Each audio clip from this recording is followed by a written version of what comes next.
Good morning or afternoon, wherever you are at. Or evening. Or evening. And we have to do the signature. Hi. Hi. Welcome to the Mindfully Gay podcast. We've been doing this for over a year. Yes. We've changed locations today just to kind of fluff things up a Yeah, bit. we're actually in our original studio. Which is our guest bedroom. We won't tell you what we filmed. We've gotten a lot of feedback. Yeah. In fact, we just spent the last half hour processing feedback. Mm-hmm. People just listen to our friendship Yes. podcast. Right. And what we're hearing is people want to hear more about queer, gay, non-sexual relationship dynamics. Right. So we're not talking about that today. So stay tuned for that one. There's going to be a part 2. But we're very energized Yeah. that people are giving us some feedback because Mm-hmm. we just sat here and thought, wow, who are some guests we could have that could help participate in this dialogue, Right. in this discussion. Mm-hmm. And again, that's all we're having is discussion. And we're glad that you're listening in. And we welcome your feedback. We welcome your comments on our Facebook page, on our Instagram page, mindfully_gay. You can go to the podcast platforms and there should be a link to text message us if you have comments, which some of you have done. So yeah, we're energized this morning. We are energized. And another comment, so something that we've said in episodes in the past, we haven't said it much lately, is, just to kind of a precursor to how we do these discussions and have these discussions. We are just having conversation. We don't really see ourselves as, professional or experts in any particular area right. of these types of conversations. We're really just speaking from experience and just having these conversations. And some feedback that we've gotten is, wow, it feels like I'm just in a room with you, listening to your conversation, or just got off the phone with you or something. So we welcome that feedback, and I think that's what we really want to present here. We're just as topics come to mind, or you send us ideas, we just want to talk about them. Because I find personally that once we start talking about something, I find out what I really feel about some things, or I certainly have some revelations and light bulbs start going off, and wow. Yeah. Some really inspiring conversations have come out of this. Well, and I think, frankly, a lot of our topics, like the topic we're going to talk about today, but I think a lot of our topics, you and I sit down and say, well, how was your week? What, because John intersects with a lot of gay men. I intersect with a lot of gay men with what I do professionally. And sometimes there are themes. Yeah. Right? Mm-hmm. And so we sometimes find that theme between our experiences, and that's what we end up talking about. Right. And so what that tells us is, because of who we are, our age, our race, our cultural experiences, whatever, how we see our topics are kind of privileged around those things. And so what's helpful is to hear your perspective and helping us think, oh yeah, I never thought about it this way. Right. What if we did a podcast discussion about it and see what comes from it? Exactly. Yeah. Exactly it. Exactly it. So So what is our topic today? Well, here's the backstory. Okay. So last weekend, we had a group of 9 guys here. We had 3 people from Canada, 1 person from Colorado. The rest were from Utah. One was from New York, moving and had just recently moved here. So it was a very nice eclectic mix of location. Yeah. And it was interesting. The Canadians had a lot of anxiety about crossing the border. Oh, I bet. Considering the political landscape, it was interesting. Wow. Their fear and anxieties about going through customs and coming here. Very interesting. And in this group, I was probably the oldest, myself and Bruce, my partner. And then we had someone here who was like in their mid-20s. So we had a pretty broad continuum. I would say average age was between 37 and 42. Mm-hmm. We had a kind of like your handsome muscle guy. We had a little Twinkie guy. We had gay hippie guy, hippie / fairy. You know who you are. And then just kind of standard gay. but what was interesting when I started looking at the dynamics is how we were kind of all in these interesting cliches. Yeah. Right. And as we would have conversations and discussion, and as we were processing, and it was a very deep retreat. Like there was some really profound work. I'm going to use the word work in this case because it was. Yeah. And it was quite beautiful when we got to the end. It was like, wow, look at what we did. Wow. And you can go on the Instagram page. I think I posted a picture of the group. And in our conversations, there was a theme. And that theme was the question of, am I doing this right? Am I being the right kind of gay? Oh, wow. And the way that was looked at was, there's kind of this societal idea of what it means to be gay, right? We have stereotypes. We have these concepts that are supported through media, Hollywood, film, the arts. But there tends to be a very cliche container kind of concept about what we expect from you as a gay person. As a gay man, here's how we see you. And if you don't look that way, we don't see you as gay. Or act this way, we don't see you as gay. Right. And then what was also interesting about the conversation was the acknowledgement of how we do that to ourselves within the community. Right. There's an expectation amongst us as gay men that we will talk and behave and engage each other in a certain way. And the consciousness of the group was how much time we spend kind of chasing the ideals that are projected out there for us, as opposed to finding our more authentic expression and connection with what resonates with us. And that I think sometimes in that process or that dialogue, we spend a lot of time projecting judgment about how I think you see me or don't see me. A good example of this, Nick and I were talking the other day, and Nick said that he got rid of Grindr and Scruff. Wow. And he did that a while ago. He talked about it on the podcast, but he still has stayed off it. And he said the noticeable thing that he experienced is he didn't feel like he was projecting onto other gay men that he would see out in the community. So if you didn't answer my text on Scruff, but I saw you at the gym, I walked by you and right, because now you're not going to give me the time of day. I'm not going to give you the time of day. He said now when he sees someone, he makes a connection. He makes talks to someone or engages them, and he doesn't have any kind of prior conviction about how he sees them. Exactly. That makes a lot of sense. But I remember texting you and saying, wow, John, this was a really interesting dynamic. And it felt like it would be interesting to unpack this on the podcast. Right. And when you mentioned it to me through that text, gosh, so many ideas kind of went through my head in regards to, to answer that question, or even just to ask that question, what is a good gay?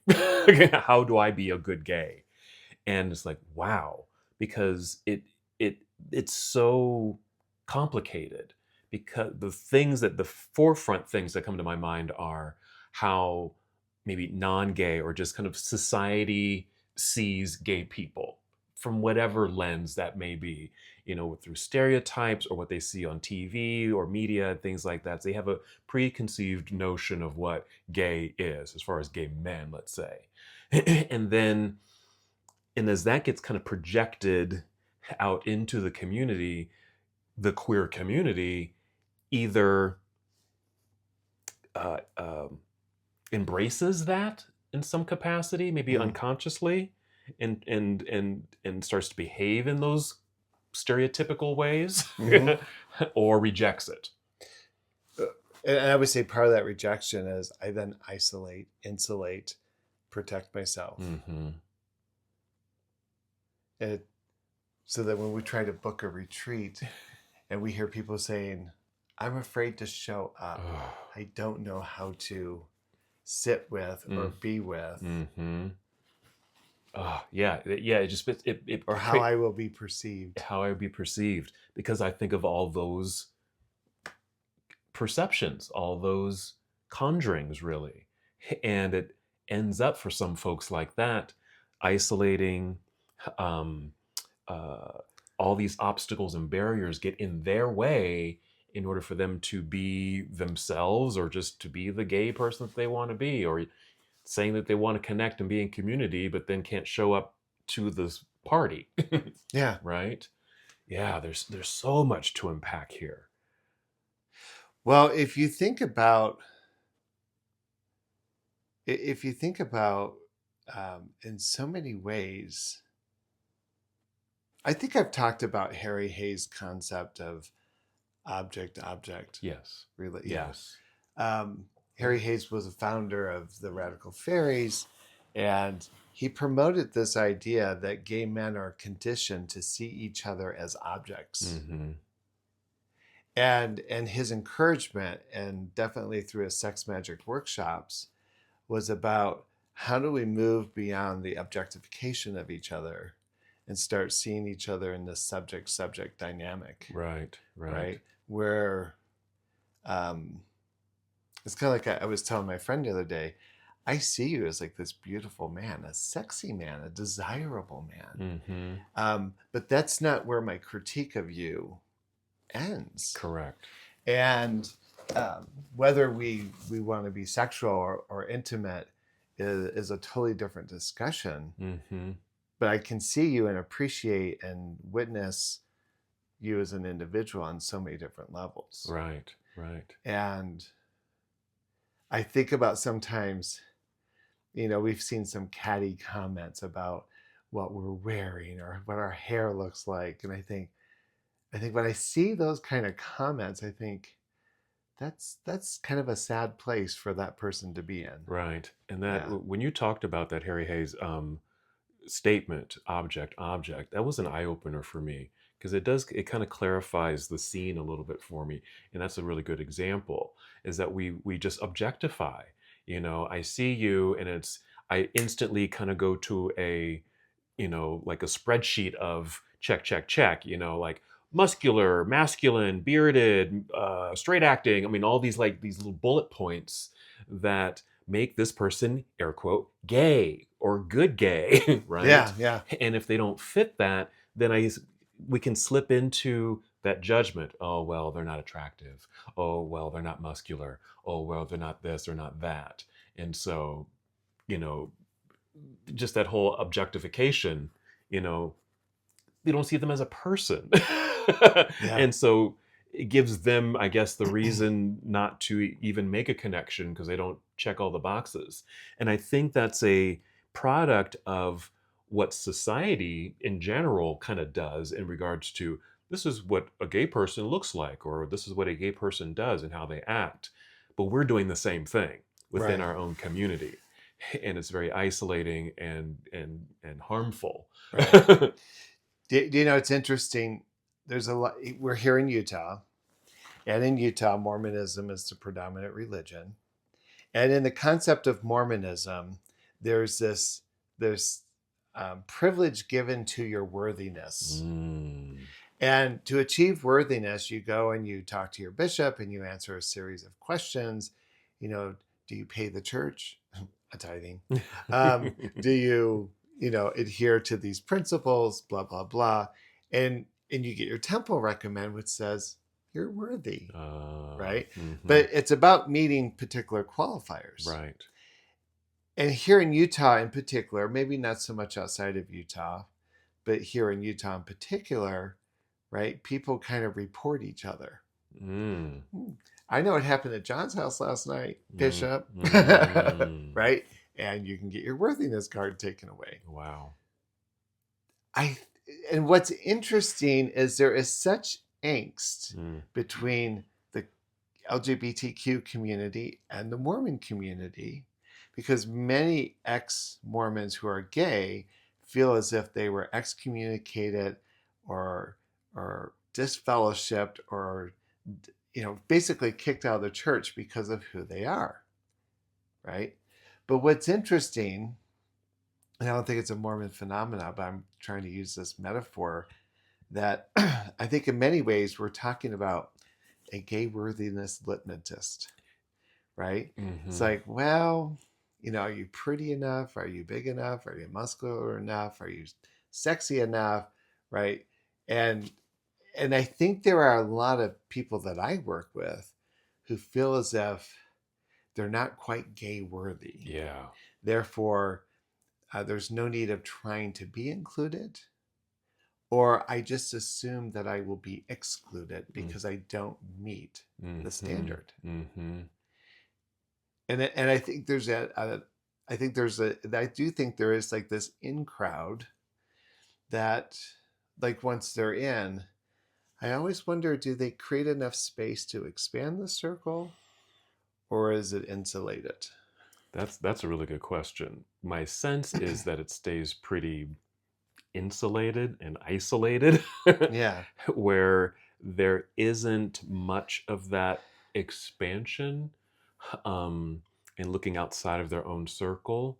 And I like to say that, in the work that I do with some of my yoga work, my tantric work, it is about kind of breaking that mold, trying to get people to go beyond that circle of whatever, and see the just really, I teach them about tantric concepts of expanding their consciousness, expanding their vision, breaking these barriers in any form, whatever, however it might show up for you. And it certainly fits in with this. Can you break that barrier of that litmus test of what it is to be a good gay, and just see people as people, right? And here's some ideas, here's some concepts, here's some exercises to maybe help you with that process.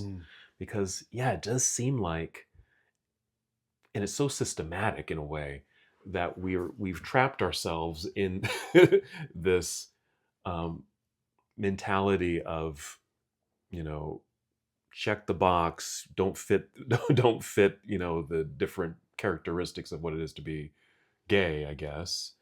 And I don't know, it's I don't know if it's specifically unique to Utah, but I really do see it here, having lived in California, but then moving here, I really saw that. Yeah. It's interesting. So we do a lot of mindfully gay, like sweat lodges and retreats, but most of the ritual ceremony community stuff that Bruce and I host here has a very eclectic group. Yeah, really. And it's like if I do, we have a lodge on Saturday, and I probably have 25 to 30 people who are committed to being here. And a lot of them will be their first time. But the thing we always hear, thing I conditioned my firekeepers to do, who kind of like my support system, is we make everyone welcome. I will walk someone through and I will introduce them to everyone. And it's like, I'm sorry, I don't remember your name. Oh, it's John. Yeah. John, that's right. And I immediately try to find the thread of connection. Yes.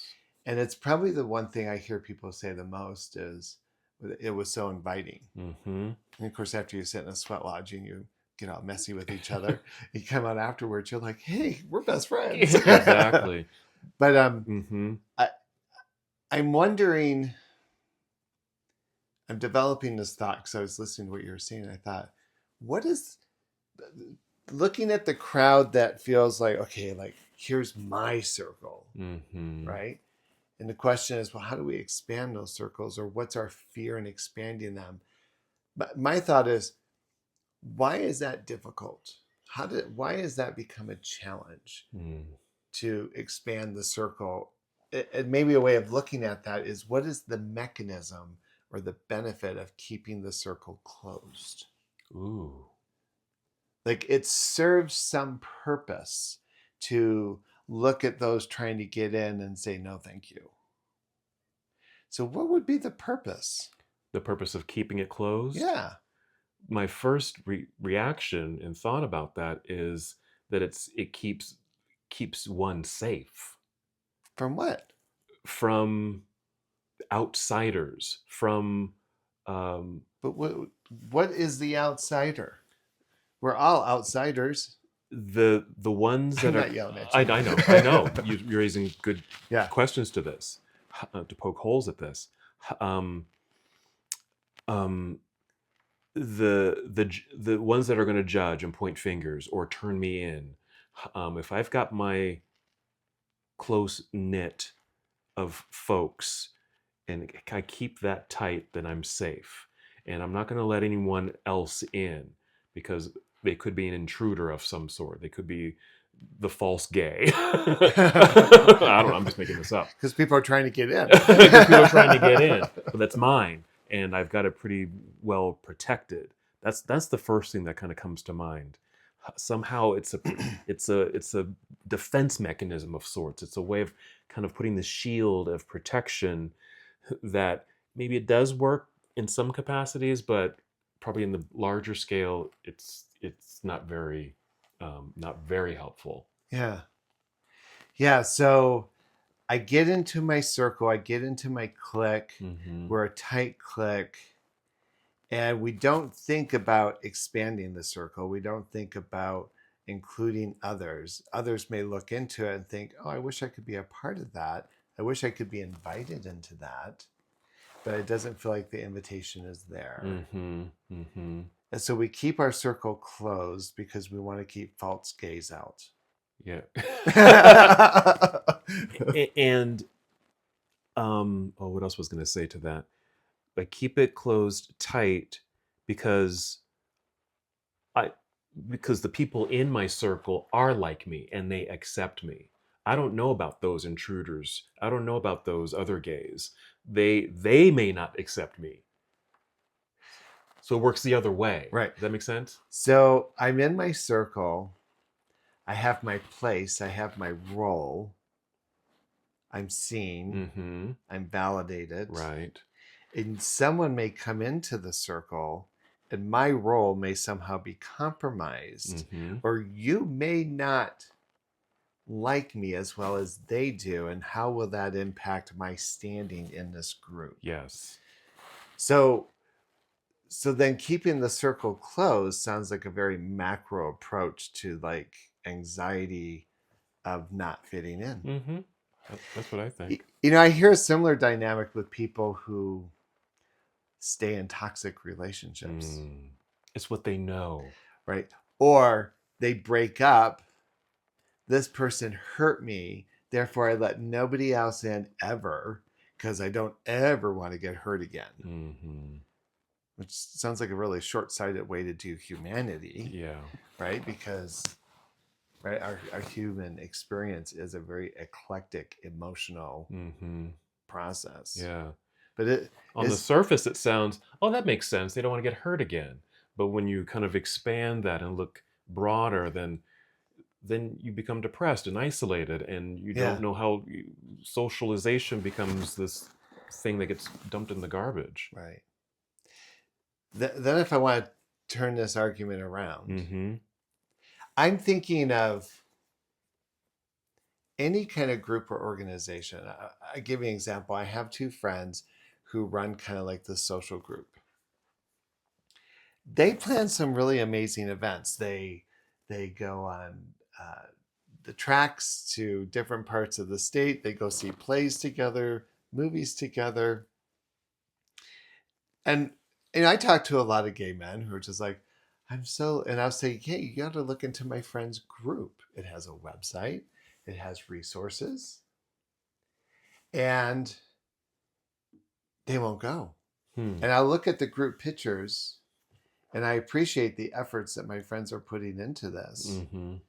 But they might get a group of 8 to 12 guys when I'm thinking there could be 25 to 50 people. Easily. Just my clientele. Yeah. Right. Right.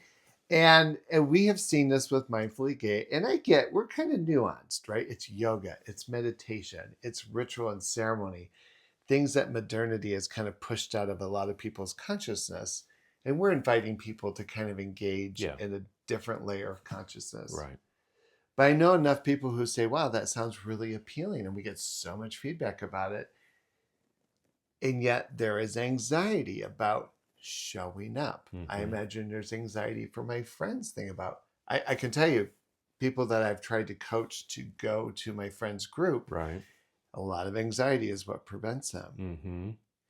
Isn't it interesting, in my assessment, the anxiety that keeps people from joining is the same anxiety that keeps the group closed. Yeah. Mm-hmm. We are so neurotic. And which is so interesting. It is interesting. Because the contrast that I want to add to this, and again, going back to the retreat, is we had some very profound, magical moments that I'm convinced were strictly a byproduct of the power we hold as gay men. Yes. That's the thing. That's the thing, right? It's like we're sitting on this nuclear power plant and we're still sticking with 9-volt batteries. Right. Exactly right. That's it right there.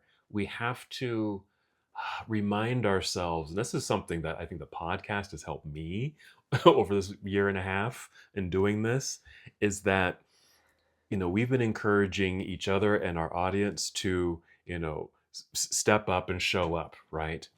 And to realize your magic, to realize and know your blessings, to know your uniqueness, to know that power within you. And there's certainly many mechanisms and on ways to bring that magic to the surface. So you know what your magic is, right? But that's that nuclear power plant. That's what we possess. And either we don't know that we have that power, or we've forgotten we have that power, or we don't believe it in some ways. And so, we're just using a 9-volt battery, and that's not giving us the charge that we need to be ever present in this world. But when we can really step into our power, then the question of, am I a good gay, isn't relevant anymore. You are you. And you have a presence. Whether you attract people and you have a little group, but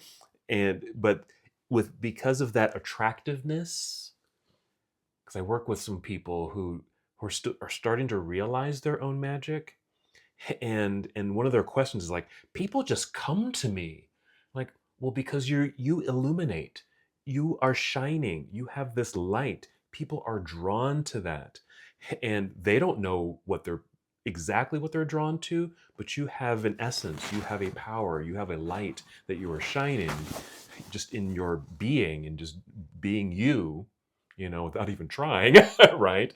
You're not trying to be anything else or someone else. You're just you, and that's attractive. And I think that's what makes that barrier kind of permeable or non-existent. It's more fluid. The circles, you can kind of move in and out. People can move in and out of your space, and you can move in and out of spaces. Yeah. Do you remember a while ago. I can't remember if Nick was here or not, but we did this exercise about what does it mean to be a man? Yeah. What does it mean to be a woman? And the question was posed in such a way as, what is a man supposed to be? What is a man supposed to do? How does a man supposed to show up? And what are the, recognizing that there are like these cultural influences. For instance, men don't cry, right? Men are supposed to be strong, stoic, providers. And we did that with women, right? Yeah. And I think it's an interesting question to say, gay men are supposed to do what? Yeah, fill in the blank. What are they supposed to be? Mm-hmm. What are they supposed to not do? What are they supposed to do? And when I think about that exercise, I think there's kind of like the muggle existence. Like, what does society expect from us at that level? Mm-hmm. But what do we expect from each other? Yeah. And I think I'm more, I don't know. Do we want to look at both of those or just? Let's look at that, because when we were posing the question, or thinking about this topic, that's one of the things that I was thinking about. What's the role of the gay man? What a gay man is supposed to fill in the blank In society? In society, yeah, yeah. And what started to come to mind was, again, just that societal thing. If we kind of look at society as big as it is, and as broad as that is, it's a container. And there's certain norms and values that might fit in a particular societal place. Like here, Utah, there's certainly a lifestyle here. It's conservative. We've got the Church of Latter-day Saints as kind of the predominant religion here, et cetera. And those are big influences here, whether we like it or not, or know it or not. That's present here. um, and I think even within that context, men in general are seen to, or are expected to act a certain way. Mm-hmm. Same respect, I think gay men are also expected to act and behave in a certain way here as well. Um, and because of that, my view is gay men, it seems, in general, kind of conform to the conservatism of this state, and maybe more likely to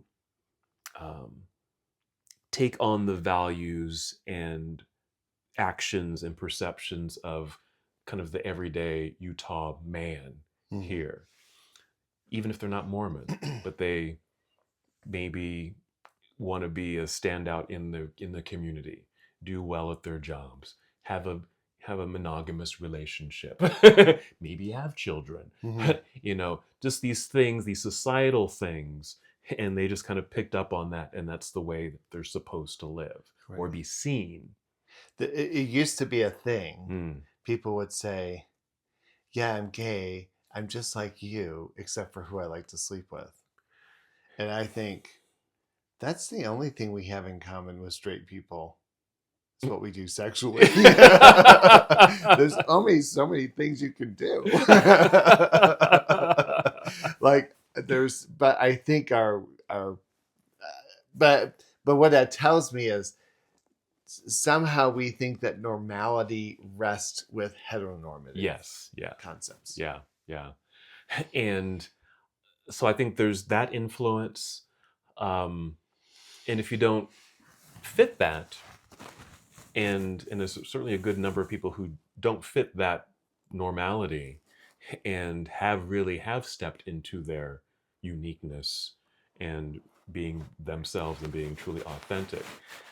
As a result, because of this societal norm, they're probably ostracized. They're probably, talked about behind closed doors and that kind of thing. Yet, they still move forward and they are themselves. And I think that's important. And I think that's to fill in that blank, a gay man, a gay person, fill in the blank, can be themselves. Don't have to live by the heteronormative values. Can show up as they really are. I think there's also some responsibilities. In some cases, and it can come in many forms, and I think there's certainly a spectrum of this as far as activism and being a presence, being a, I forget the right word, but just being, like a role model or a mentor for, other people, certainly young people up and coming, that they have a presence in society and they're seen in some way. A representation, I think, is the word I'm looking for. Just representation. And knowing that I could look on TV or look at my school classroom and see my teacher and that, oh, they're gay. I can be that. Oh, there's a football player. They're gay. They're out. I can be that. It's that representation, I think, that is also one of those fill in the blankers. But those are some of the things that I think are what makes what are the things that a gay person is supposed to do? What do we think? I guess where I'm kind of going with this a little bit is like, I'm not even sure how to articulate. Maybe it's about stereotypes, right? Like, I think it's interesting how many people look at Bruce and I's relationship. And even though we've been together for 30 years, they only legitimize us since we've been married, which was in 2013. Interesting. Yeah. And I'm just like, fuck you. Right? Because we were together and recognized the value of our relationship long before you all woke up. Right. Right. And it's insulting to me, actually, that people cannot consent. But it's interesting. We're legitimized for when we could legally get married. There's also this interesting that happens where people kind of objectify our relationship. Oh, you're so cute together. I never hear people describe heterosexual marriages in a way that they might look at our relationship and cutesify it or treat it as an abnormality. Right. That's kind of interesting. Wow. Gay men are supposed to be funny. Right? We're the comic relief. Or we're the girlfriend. Right. We're the ones with good advice. We decorate. I do not decorate I can barely fucking dress. Right? But it's interesting. And if you are not a gay that can decorate well or dress well, you didn't get the gay gene. Have you heard that? Oh yeah. Yeah. You get the gay gene, or I'm going to take away your gay card. Yeah. Or my gaydar must not be working. Yeah. Because we somehow know who's gay around us. Oh, and I love it. It's like, do you know John Cottrell? Like, okay, there's 50,000 gays in this valley. And if I say I'm gay, it's like, oh, do you know? It's like, well, let me check the Rolodex. Let me see. Oh, yes. Here he is. He's got 2 check marks. Right. Yeah. Right? We're supposed to be... What else are we supposed to be?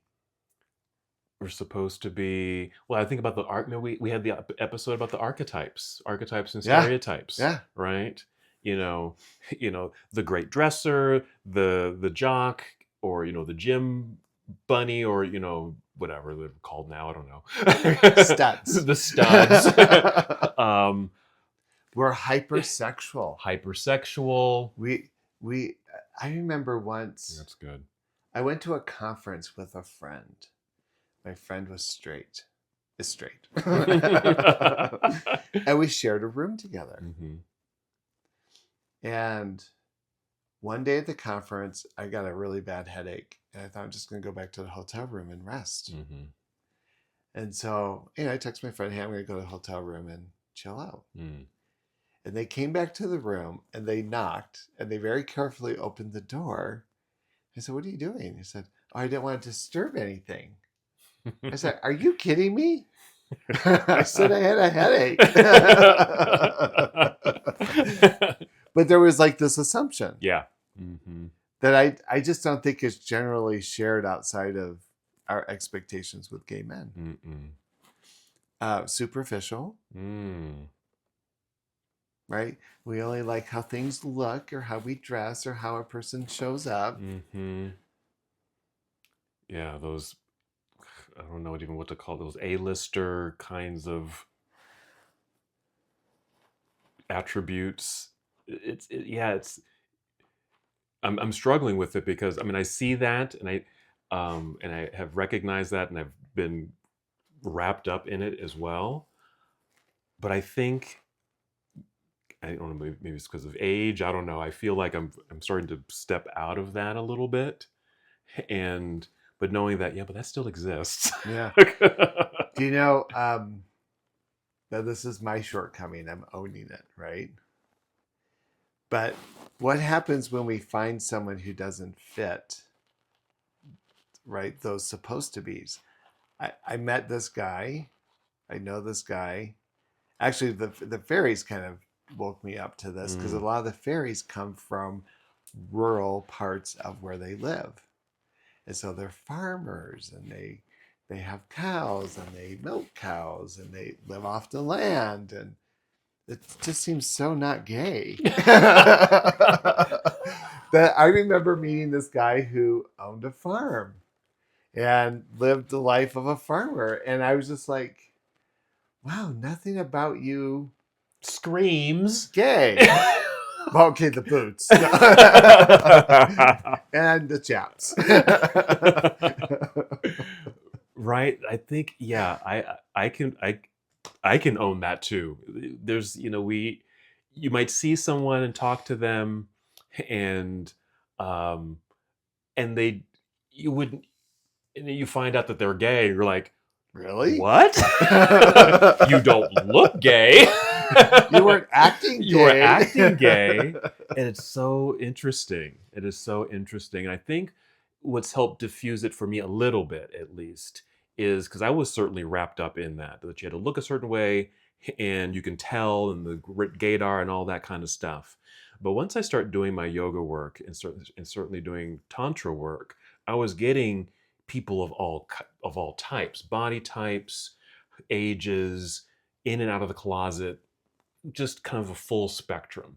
And so it helped me to stop judging in that way where, because people might ask, is everyone gay? In the group, if they're new to the group and they're asking questions about it, is everyone gay? Is everyone good looking? I'm like, well, first off, I don't know if everyone's gay. I don't know if everyone identifies that way. We are doing this particular exercise, and these are the people who are showing up. I don't know. I don't ask. Right. And so I think that's helped me kind of, I don't know what's a good word, unlabel a little bit. And because I don't know. And part of me doesn't care. But it is kind of funny because I know some ranchers, live on a farm, they raise cows and race horses and all of that, which doesn't seem gay, but they're in partnerships and marriages with their husbands, and they live on the ranch, and this is their livelihood, and this is who they are. Yeah. Well, here's using that same platform we just looked at, and I think there's an intersection here, right? So I'm making an assumption that this is how others looking towards gay men, what they're looking for, right? Limp-wristed, effeminate. I remember, and not so much anymore, But I know when I first came out, the question is, like in our relationship, who's the man, who's the woman? Mm-hmm. If you're a top, you're a man. If you're a bottom, you're a woman. Mm-hmm. People are looking to figure out the power structure. There's also this question of, do you want to be a woman or do you Oh do yeah. drag? Right. Yeah. Do you dress up? Are you a Right. cross dresser? Yeah. Right. So those are people kind of looking in. Yeah. And I think a lot of what we talked about is people looking in. Mm-hmm. My question is then, looking within gay men, Mm-hmm. what are we supposed to do? How are we supposed to be? What are we supposed to do and what are we supposed to not do? How does one belong and how does one not belong? Question I hear all the time. And sometimes I wonder, I'll have clients come in saying, I don't understand why I can't be in a relationship. What am I doing wrong? And what they're really saying is, right, what am I doing wrong sounds like, how am I showing up or not showing up, or what rules am I keeping or not keeping that is keeping me excluded? So how do we answer that question? Go ahead. Well, I have the answer, Jerry. No, oh, good. no. I wish I had. I just came up with it, and I'm struggling. I mean, I certainly don't have the answer, but it is a very interesting question. Because we can certainly make our projections on what the outside looking in, but when we're within, what we have this question, we have this struggle. I love sex. I love sexual energy. I love flirting energy. I'm not always comfortable with it, but I do love that dance. Mm-hmm. I love to see men that I find attractive. Mm-hmm. What's interesting is I sometimes feel like that we are often suspicious of each other, that we're looking at each other in that way. Like, stop checking me out. Right? Like there's some kind of opposition to the idea that I, as a gay man, whatever my age or status is, am finding you attractive. And that, so there's some rule there, right? Because often I can get if someone's like, being too aggressive. But to notice someone, to see someone, to acknowledge someone seems to always kind of carry the caveat of, oh, well, there's only one thing you want from me. Mm-hmm. Well, I get to get 2 or 3, but right. Do you understand what I'm saying? I do, because I see it within, but that's also an outside looking in view. We're sexualized, we're objectified by, non-gay people. They see us as these sexual, hypersexual beings, and that's all we think about. So that's all they're thinking about. That, well, he's probably trying to have sex with that other guy, or he's trying to have sex with me. That's what the outside does, but we're doing the same thing. Right. So I don't know if it's, who's mirroring who. I don't know. There's a question there too. We're reinforcing that stereotype, I guess. Yeah. By doing it within our own community. But help me out. Let's say I work out at the gym at the same time you do, and I believe this. I think you are a very handsome, sexy guy. I just see that in you. I've always seen that in you. And if I were to see that, or dare I compliment it, right? Dude, you're looking good, right? How does that become offensive?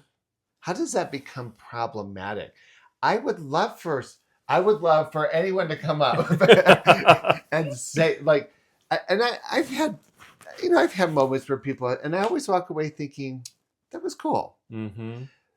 But I also feel like there is a lot of people that when that exchange happens, it turns cold, even if it's not even verbalized, just if it's kind of acknowledged with a look or a wink or something. I could be wrong. I'm asking legitimately, is there something about that exchange that is problematic? If I looked at you and went like, if I looked at you disapprovingly, mm-hmm. How would I respond? Yeah. I think I would respond with, I probably just turn away. Yeah. With But if I look at you like, I'm still in the boat.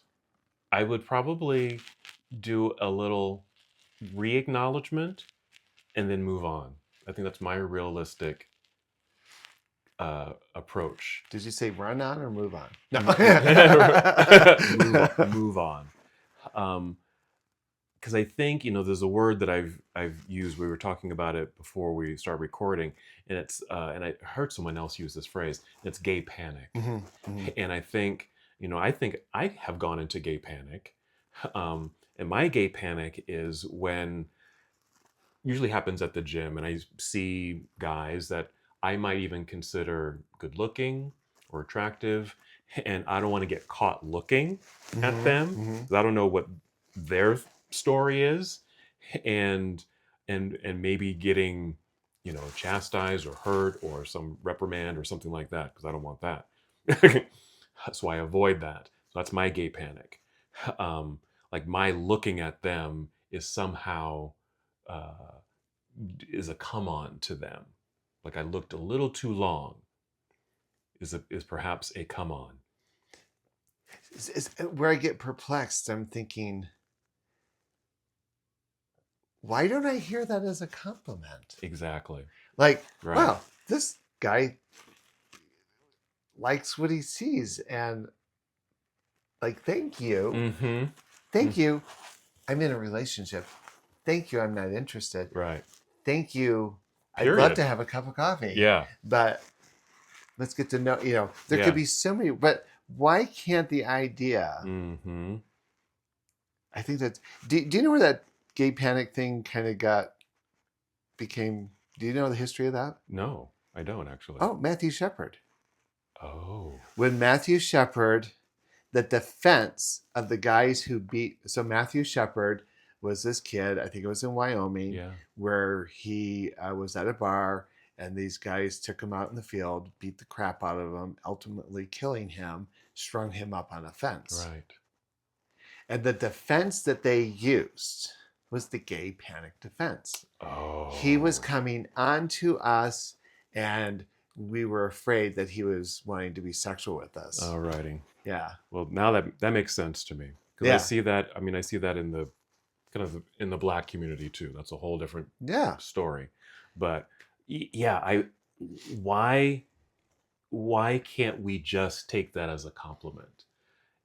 I find myself, I've got to really kind of, I don't know why is it so hard? I've got to like hunker down and be so good with myself and confident with myself in that moment. If I get some kind of compliment, and I have, in the gym or elsewhere, where I can just say, "Oh, thanks, I appreciate that," because I'll get compliments like that, and don't see it as a come on. Yeah, it was just a genuine, compliment. Oh, you're looking good. Yeah. Well, I do think the notion of panic is relevant here. And I would even argue this could be part of historical trauma. Yeah. Because I was reading a text from a friend who talked about his preference was to be a gay man, but to have non-gay men as friends. And you and I both commented, wow, I know growing up and as a young gay person, you couldn't trust straight men to be your friends because the only reason you would be friends was because of sexual motivations. And so that could be threatening to your safety. And here we are in 2025 and gay men are like, I'd rather be friends with straight men. And I know a lot of gay men who have straight friends. Yeah. And they are loved and they are supported. And it's this beautiful evolution that I see happening that wasn't present in the 70s and 80s. And I know I have a few straight men that I genuinely and thoroughly love. One in Colorado. Right? And I recognize there is a hesitation within myself to, can I trust that relationship? Yeah. Right? Um, not the one in Colorado, but the relationship with another straight man. Yeah. But I also think I have enough consciousness to kind of work through that's history and we're today. But this panic thing, Mm-hmm. I think is very interesting. It is. I wonder if the other piece of it too, and I'm just thinking out loud, and I could be full of shit here, but um, I think as gay men, as visible as we are, I think in many ways we try to nuance the aspects of our life in such a way that invisibility may sometimes feel more comforting. Because I know, and again, maybe this is just my historical context, but when I get complimented or acknowledged, there's a part of me that feels seen in a profound way that has not always been accessible. And it can be a little unnerving to be seen. Mm. Um, Mm. and I'm a very public person, but there's something about hearing the compliment or receiving the compliment and feeling like I'm not in control of the narrative. I get that. I get that. I Does understand that that. make sense? It does. Yeah. Yeah. I because I get that, and I find myself questioning. Yeah. What's the motivation here? And I have to, um, and I wish I didn't have to do that. I begin to question, well, why the compliment, and why are they being nice to me, and all this stuff. Where is my? I feel like my safety is in danger, probably for no reason. But that's where I go sometimes, um, whether it's gay or straight. Yeah. And so is that the part that creates the challenge in us showing up for each other? Like we're so hyper vigilant about our own narratives and our own sense of safety Mm-hmm. that we insulate, we isolate. Yeah. And it's funny as we're talking, especially what you were just saying, I'm getting a little emotional. Mm-hmm. Yeah, I can feel some tingles happening here, and even some discomfort. Yeah. Like I'm finding myself struggling with parts of this. And I Yeah. was like, this is interesting. This is very interesting. What's kind of showing up for me in this moment. But something just popped into my head. This is starting to remind me of kind of the coming out process, where it's such a profound thing to do, and even just, and I'm thinking of the steps towards maybe publicly coming out if someone chooses to do that. What are some of those baby steps? And I know for me, and I think for others, it was, surround yourself by people who love you no matter what, who don't judge you, who accept you for who you are. If you came out to them, they would embrace you. If you know and sense who that is and who those folks are, surround yourself with those people. Because I think that's becomes an empowering force Mm-hmm. when you feel held and seen and heard in that way. I think you develop, you know, you really develop your own powers, really, and that aptitude to then step out into that scary world out there, Mm-hmm. and be yourself, and Yeah. not be too triggered and affected by gay panic, as an example. Because I'm thinking again of the sweat lodge. That's a beautiful container that you've created. Mm-hmm. It is welcoming, it is inviting, and that's what people are saying about it. Yeah. You get all sorts of folks. So when people step into this magical uh, circle here, they feel welcomed. Yeah. And I think that's part of that empowerment they really gain from the entire experience. Right. They were welcomed into the home. Oh, let me introduce you to these other guys. The other guys are also very welcoming and embracing. Then we have this profound experience together.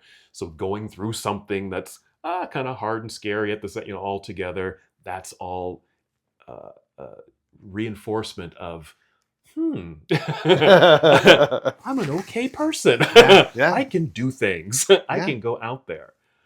Um, I think where all this is going mm, I almost feel like there's another podcast attached to this. Like I'm we feeling simply talked about hypersexual and checking each other out, right? Mm. And I think there's so many more, Yeah. right? Like, gay men are supposed to be humorous, right? like we're supposed to be the comedic relief. Yeah, we're the best friend. We're the girlfriend. We're the best friend. We're the sidekick. We're the mediators. Yeah. But I think, because I know we're kind of running out of time, but I think maybe the takeaway from this, and I recognize this kind of came up in the retreat over the weekend, right? Is as we start to unravel some of the core issues or the core stories that we carry about ourselves, it does raise more questions. I mean, I've been doing this for 30 years and I kind of had a couple of revelations. Yeah, today, like, oh. right. And people are like, what's the sense? What's the sense? And here's what I would say. The willingness to develop that sense of consciousness and awareness may be a challenge, may provoke emotion, may take you to places unexpected. Yeah. But I ultimately find liberation at the end of that process. Yeah. I feel like somebody has loosened the psychic corset. And I can breathe more comfortably in my own skin. Yes. And I was having this conversation with someone who was talking about showing up with this sense of confidence about themselves. And I find that I can go into most circles now with a sense of solid consciousness and awareness that allows me to listen more, to participate more authentically, to advocate, whatever role I need to step into. Right. But it requires a discipline around doing this work. That's why I think the podcast is important. The retreats are important, is it gives us an opportunity to liberate the medicine that's a part of who we are. Absolutely. And that's a tantric message as well, that liberation. Tantra, 2 words put together. It's the